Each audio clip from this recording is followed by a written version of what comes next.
На локалитетот Барутана наводно ќе се гради во поголем обем отколку што во моментов е предвидено со генералниот урбанистички план, но од општина Центар вела дека се е согласно законот и од вкупната изградена површина за домување ќе се намали. Ова е одговорот кој за Телма го дадо од општина Центар на обвинувањата кои стигна од советничката група на Шанса за Центар дека незаконски ќе се зголемува обемот на деталниот урбанистички план за локалитетот Барутана.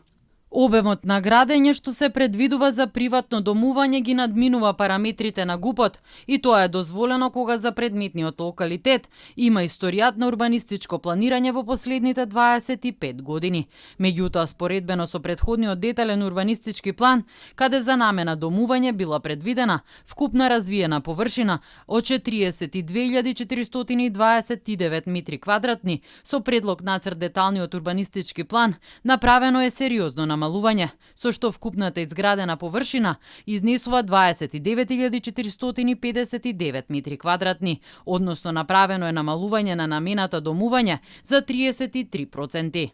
За наводите на Шанса за Центар дека новиот ДУП за Барутана создава ризик од создавање на ново ерозивно подрачје над Скопје и пропаѓање на земјиштето на падините наводно, од општината велат дека се предвидени градежни ограничувања на локалитетот. За да не се јават повеќе подземни нивоа поради стрмниот терен, направено е ограничување во текстуалните одредби дека е дозволено само едно подземно ниво, дополнително ограничено со подземна градежна линија, со цел да се избегнат обрушувања и доближувања на соседни конструкции.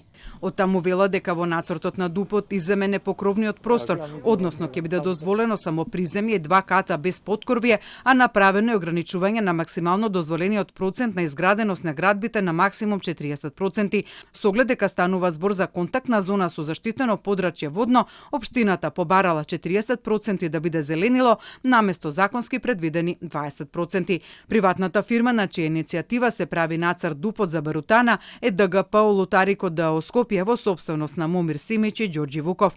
Компанијата Лотарико е сопственик и на фирмата Вел Сити Груп од Велес, заедно со Пододекор исто така од Велес. Инаку Ѓорѓи Вуков е сопственик и на Линк Медија Груп, која во минатото добиваше тендери за новогодишното украсување на Скопје. Од општината за Телма наведува дека со предлог ДУП-от не се урбанизира ново подрачје, туку станува збор за локалитет кој бил предмет на планирање на ниво на ДУП повеќе од 25 години. Од таму вела дека ДУП-от за овој локалитет од 2014 година бил укинат од Уставниот суд лани поради процедурални причини и од законско врска на општината е да ги усогласи ДУП-овите со ГУП-от.